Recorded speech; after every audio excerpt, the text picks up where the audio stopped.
జై శ్రీరామ్. నమస్కారం అండి. 2026 నూతన ఆంగ్ల సంవత్సరాది ధనస్సు రాశి వాళ్ళ సంవత్సర ఫలితాలు ఎలా ఉన్నాయో తెలుసుకుంటూ వెళ్దాం.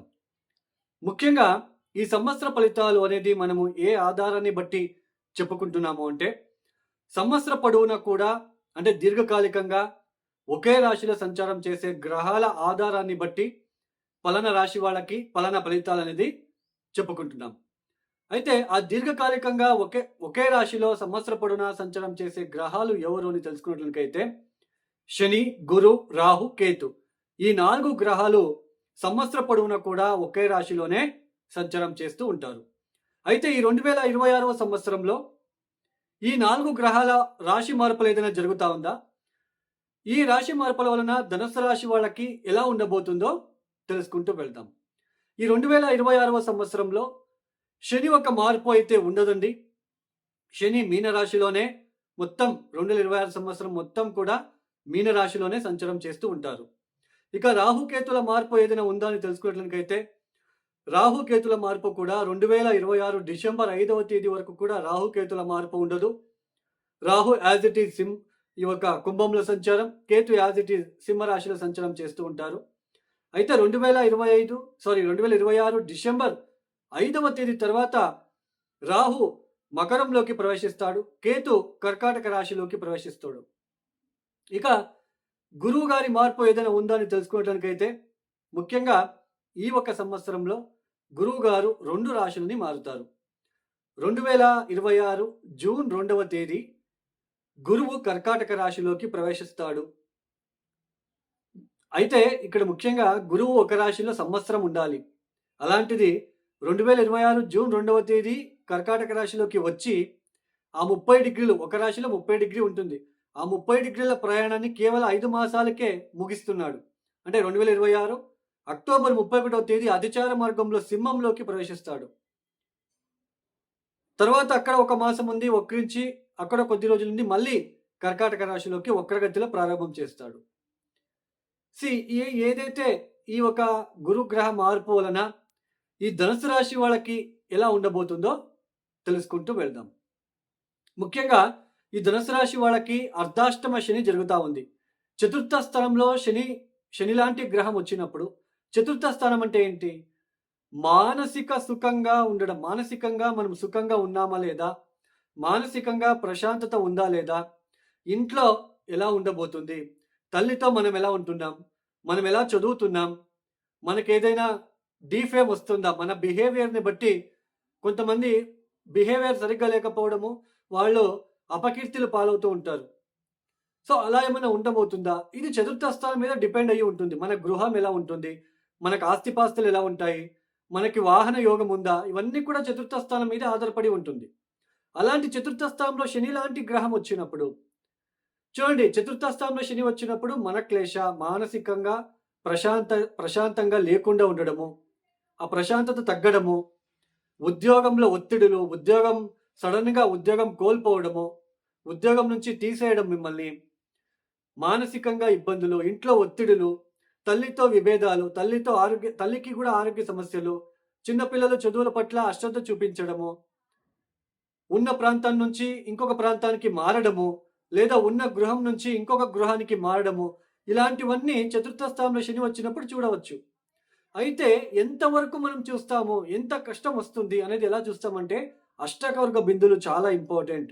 మీ జన్మజాతక రీత్యా శని మీనరాశిలోకి వచ్చినప్పటి నుంచి అష్టకవర్గ బిందువులు ప్లానెట్ స్ట్రెంత్ అని అంటాం. ఎలా ఉండబోతుంది? 0, 1, 2 గనక అష్టకవర్గ బిందువులు గనక ఇచ్చి ఉంటే చాలా విపరీతమైన మానసిక క్లేశము, కష్టాలు, నష్టాలు, ఇబ్బందులు, ఒడదొడుకులు, మంచి ఉద్యోగం అంటే మంచి ఉద్యోగం కోల్పోవడము, లేదా వాళ్ళే మిమ్మల్ని తీసేయడము, ఇంట్లో తల్లితో విభేదాలు, తల్లితోనే చాలా విభేదాలు ఏర్పడుతూ ఉంటాయి. ఆ కౌటుంబిక సమస్యలు, ఉన్న మంచి ప్రాంతం నుంచి ఇంకొక ప్రాంతానికి వెళ్ళి కష్టపడము, ఇలాంటివన్నీ చూడవలసిన ప్రమేయం ఉంటుంది. అష్టకవర్గ బిందువులు గనక 0, 1, 2 గనక ఇచ్చి ఉంటే ఎక్కువ చూడాలి. అదే 4, 5, 6 గనక అష్టకవర్గ బిందువులు ఇచ్చి ఉంటే కొంచెం ఉన్న దాంట్లోనే కోలుకుంటారు అని అర్థం.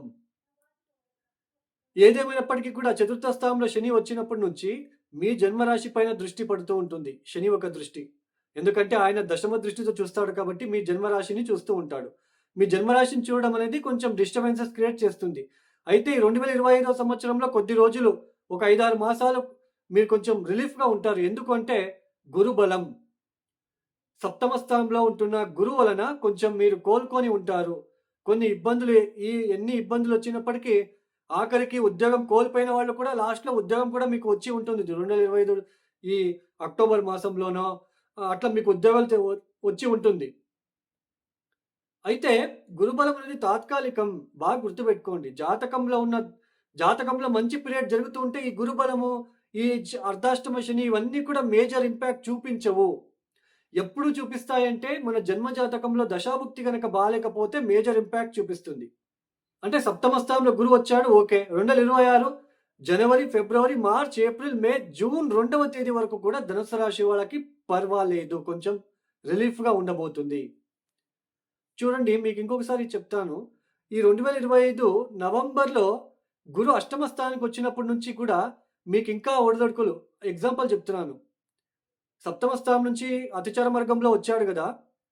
ఈ అక్టోబర్ 18వ తేదీ తర్వాత 2025 అక్టోబర్ 18వ తేదీ తర్వాత ఎప్పుడైతే కర్కాటక రాశిలోకి గురువు వచ్చారో అప్పుడు చూసుకోండి మీరు అక్టోబర్, నవంబర్ వరకు. నవంబర్ అంతా మీరు చాలా ఇబ్బందులు పడి ఉంటారు. ఉద్యోగం చేసే చోటు మీ మీ కొలీగ్స్‌తో చాలా ఇబ్బందులు, మీకు సపోర్ట్ చేయలేకపోవడము, ఇంట్లో ఒత్తిడులు, ప్రయాణాలు, మానసిక ప్రశాంతత తగ్గడము, ఇరిటేషన్ ఫీల్ అవ్వడం ఇవన్నీ మీరు ఫేస్ చేసి ఉంటారు.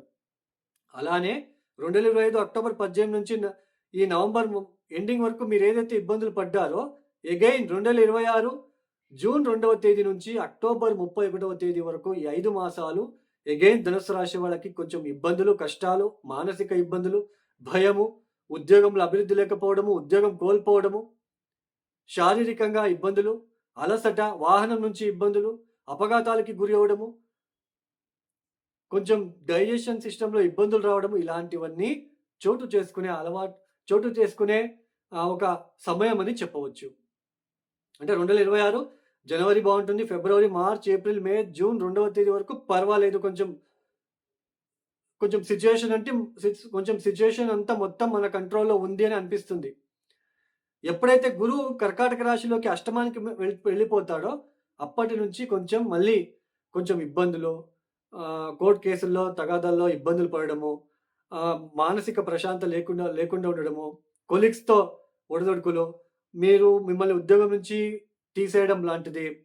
ఎందుకంటే దశమ స్థానం మీద దృష్టి పడుతుంది. అష్టకొర్గ బిందులు గనక తక్కువ ఇచ్చి, అష్టమ స్థానంలో గురువు కూడా అష్టకొర్గ బిందులు తక్కువ ఇచ్చి ఉంటే ఉద్యోగం కోల్పోవడము, ఇలాంటి ప్రతీదీ కూడా మీరు చూడవలసిన ప్రమేయం ఏర్పడుతూ ఉంటుంది.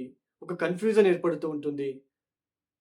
సో జాగ్రత్తలు తీసుకోవాలి. ఈ ధనుసు రాశి వాళ్ళు తప్పనిసరిగా ఈ వీడియో చూసినప్పటి నుంచే మీరు ఒక పని చేయండి. శ్రీపాద శ్రీవల్లభ దివ్య చరితామృత అనే పుస్తకం వస్తుంది. దాన్ని రోజు చదువుకోవడానికి ప్రయత్నం చేయండి. ప్రతిరోజు ప్రదోష కాలంలో సాయంత్రం పూట ఓం నమ శివాయ కనీసం ఒక 1000 సార్లు చదువుకోండి కాన్సల్టేషన్ చేసి. ఈ అర్ధాష్టమ శనికి బెస్ట్ మెడిసిన్ అంటే ఓం నమ శివాయ చదువుకోవడము. మీరు ఓం నమ శివాయ జపమాల తీసుకొని చదువుకోండి. ఇది చేసి చూడండి. అలానే ఎవరికైనా అనాథాశ్రమాలకి బీర్వాల్ లాంటివి డొనేషన్ ఇవ్వండి మీరు. గాడ్రేజ్, బీర్వాల్ లాంటివి అనాథాశ్రమాలకి, వృద్ధాశ్రమాలకి డొనేషన్ ఇవ్వండి. వాళ్ళకి బెడ్‌షీట్లు ఇవ్వండి. చాలా అంతవరకు ఉన్న నెగెటివ్ ఇంపాక్ట్ తగ్గుతుంది.